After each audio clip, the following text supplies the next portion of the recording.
ang atong simbahan nagtudlo nining doktrina nga usa ka Dios, tulo ka personas. Niya usa sa mga teksto sa atong ebanghelyo kini karong atong ibasa, John 14:7-14, nga si Kristo iyang giklaro ngadto ni Felipe nga siya ug ang amahan usara, pero anak siya, amahan tong usa, pero usara sila. Mao na nga kung makakita ta niya, nakakita na sadta sa amahan niya. Kung nakaila ta niya, nakaila na sadta sa amahan. Unya ang iyang gihimong testigos or prueba nga nagkahiusa sila og ang amahan, mao ang mga buhat nga iyang gihimo niya. Ang buhat nga iyang gihimo matud pa niya, buhat kini sa amahan, pulong kini sa amahan, wa koy ako kung dili iya sa amahan. Mao na ang nagpakita dinhi sa kalibutan ang anak, dili na kinahanglang magpakita pa ang amahan. Ngano man kay lagi ang nakakita sa anak, ang nituo sa anak, nakakita og mituo sa Dios amahan. Dingay mong tupad ingna nakakita na ka sa Dios amahan.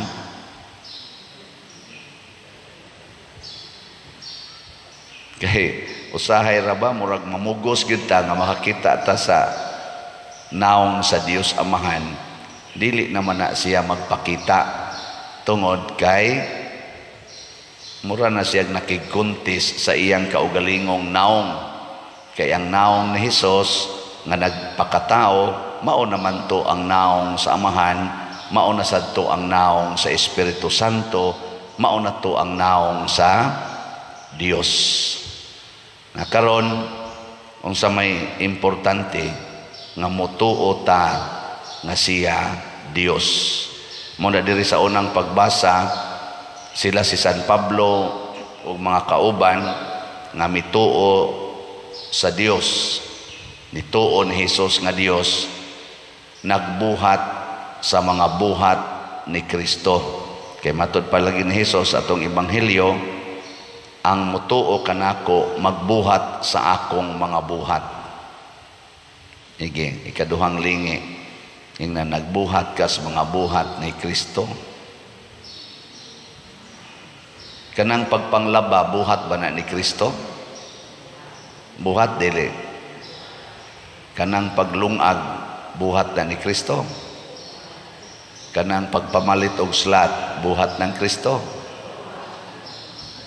Kanang pagpangural anang agianan sa ibong silingan, buhat na ni Kristo. Kanang siging pamalit anang mga gadgets nga bag-o bisag inutang, buhat na ni Kristo. Kanang pagpangiskis anang kilay, buhat ng Kristo. Baisad bang ato sa ngunahunahon ba? Kanang pag sulob-sulob anang makita anang imo mga puson, imo mga dughan, mga kigol, unsa man na buhat na ni Kristo. Kanang pagsigig simba, pagsigig rosaryo o pagpasaylo sa nakasa nimo, buhat ng Kristo. May manday kay mo. Pero kanang sigig simba nya igumas misa blidibakay dayon, buhat na ni Kristo. Kanang sigig rosaryo nya inigumag rosaryo, mga saba dayon, mamalikas dayon, buhat ng Kristo. Amayo kay baw dayon. Nya kumusta man ang imong mga buhat karon? Buhat ba ni Kristo o buhat sa demonyo? Sige mo palit og slat. Uy, pamalit mo daghan. Uy, kaya na jutay para kay gatong halin. Kani pasabot ani jutay ra gyud ang nagbuhat sa buhat ni Kristo. Kana bang pagpaambit sa imong kwarta ngari sa simbahan. Bitaw ang atong SBF DAG na natayhalin nga 19,502 ka slots, na pay 40,498 ka slots, available tag 500 pesos per slot.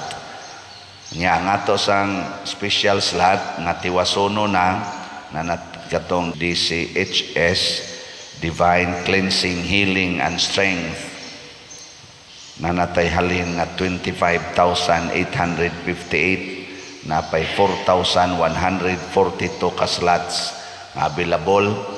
Nya naani tag 22 slot challenge nga tag 4,400, na nasa tay 421 ka 22 slot challenge. Nya nga to sang DSAP, ako man tong gipunan og siyam aron makumpletong 200 ka slot hopefully. So karon nahimo ng 193 ka slots. Pito na lang ka slots ang kuwang nga tag 500,000 pesos per slot. Atong pakpakan ang namalit niini. Salamat kayo. Makaday kita o makapakpaktas Ginoo, pero naasay nag-text nako nga nailad na po siya sa scammer. So ayaw lang yun mo pataka o kaning padala, labi na mga online parishioners mo padala mo o kwarta dinhi. Siguro agyod nga ang atong official contact persons kani sila si Remedios Ocaba, Edna Barusa, Hinara Laborte, si Bernardo Jacobi, mo ni ato mga contact persons. Ang atong i-flash din sa atong misa, mga contact numbers, mauragid na. Sus na may nihatag ko na og number, paghatag sa number, asangan, text yan ako. Si Kuan may akong ipadadaan pa der, mo ni nga na, naku hindi mani mauingan diri sa akong contact persons. Muna, ang atong generosity, himuan sad na og pangilad sa mga hinanib sa yawa. Tungod kay dinhis kalibutan, doon na manggi masina, doon na mo pahimos, sama sad sa nahitabo sa mga apostoles, diri sa unang pagbasa, gikasinahan sila sa mga tao nga kunuhay mga leaders, mga hinanib di ay sa demonyo. Kini karong mga gubat, kining kagubot, tungod ni sa kadao, kasina, kahangol aning atong mga bahandi nga kalibutanon, nga imbis magbuhat tas buhat sa Ginoo, magbuhat danon tas buhat sa demonyo. Nya unsa may mahitabo kung kita mutuo na ni Kristo ug magbuhat sa buhat niya, matud pa ni Kristo, mas makabuhat pa mo labaw kaysa akong gibuhat. Si Kristo tulo ra ka tuig ang iyang pagpamuhat, daghan na kay siyag nabuhat. Ang mga santos sa tinud-anay dunay mas daghan pa og nabuhat, sama ng pagpamunyag, pag-ayo og masakiton, pagsangyaw sa maing balita nga moabot gyud ngadto lain-laing dapit. Mao bitaw si San Vicente Ferrer, usa sa mga magsasangyaw nga dako sa kaig na abot. Nya labi na karon anataning social media, daghan na kayong magsasangyaw nga ang nabuhat labaw sa nabuhat ni Kristo. Ingnon talang po nga in terms of quantity, tungod kay usa ka sangyaw sama ni karong atong gibuhat, moabot man dayon sa tibuok kalibutan. Si Kristo didto raman sa atong lugar sa aning nanang tawag ko na to Holy Land. Diha raman sila gatuyok-tuyok. Pero di na pasabot nga kuwang tong gibuhat ni Kristo. Pero iyang gisaad, kung bisag unsay inyong pangayoon sa akong ngalan, mahitabo kana. Ug unsaon man nato pagpangayo sa iyang ngalan, nga ang mga buhat nga iyang gibuhat pangayoon nato nga makabuhat sabta. Kanilang pagpasaylo, kanang pagpasaylo ba? Si Kristo nakapasaylo nga wa gyud limit, hastas mipatay niya. Kinsa ninyo dinhi ang nangayo nga makapasaylo lang gyud mo kanunay sa mga tao nga wa gyud mahigugma ninyo. Sige, tasa kamot. Congratulations. Uy, kasagaran nato, di man ta mangayo ana. Ang usa itong pangayoon, Ginoo, usba kining tawhana. mutahod na unta siya nako, mo respeto na unta siya nako. Mao man atong iampo. Ang atong iampo makapasaylo ta ko. Kinsa dinhi ang andam nga mo pasaylo og kapituan kapito sa nangabit niyang bana or kung mangabit ang iyang asawa ta sa ngamot. Bantay na to.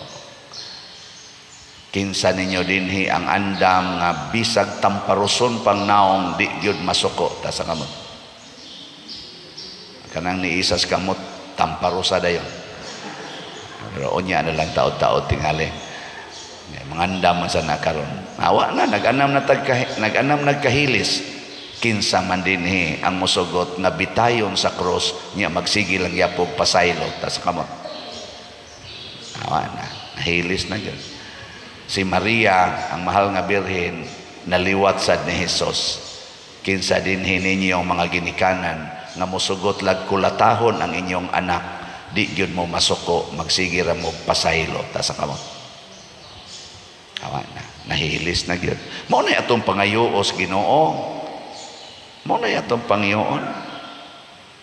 Kausa si Pedro akong maguwang gisukmag sa among igagaw na tumba in taon lagom pang naong nga pag-report na mao na alain-laing reaksyon ako sa suko sa ko pero ako yung ipaningkamutan Ginoo in taon makapasaylo unta ko ani niya kay si Pedro nakapasaylo raman mura ra magwa niya okay ra to mawa raman ning lagom nako pagka Dios no ning akong maguwang mao para ba hinoy na paralyzed nga ako nangayo sa kus Ginoo in taon makapasaylo lang gyud ta ko ani niya nakapasaylo rasad ko ako pang tagaan pagbugas usahay unsay paginahanglan ako pang tabangan hangtod ako na sad hinoy hapit patya sige lang gyapon pasaylo himo raman nindot kayo so ay ninyo testingig pangayo ba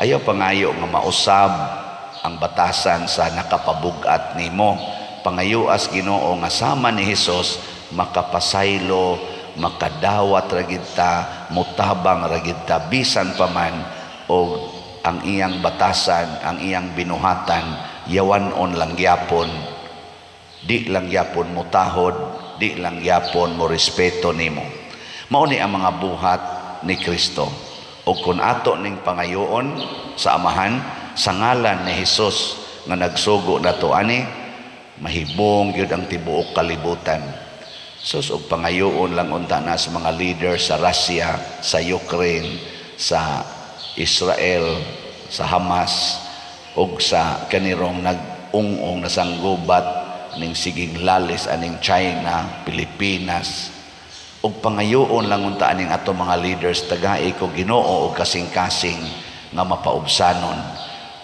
ang kalinaw ang tinuod nga kauswagan sa kalibutan mahitabo gyud unta pero kung magpadayon ning mga garbo karon moabot gyud nga mawagtang tang tanan mga matay tang tanan pero sagdi lang tuwa man sa langit nga nagpaabot so mientras tanto nawapat ang mga matay pamalit na lang mo slat daan ay na lang mo pag-usik-usik anang himo anang inyong balay palit yung slat nga naman mawa ramaning tanan hasta kining atong gitukod nga kumbento kining simbahan maigo ra nis missile mawagtang ramaning tanan pero ang dili mawagtang ang atong binuhatan ang atong gibuhat para sa simbahan mo nay dili mawa kay matod pa ni Hesus og dili mo mutuo nako tuhuin ninyo ang akong mga buhat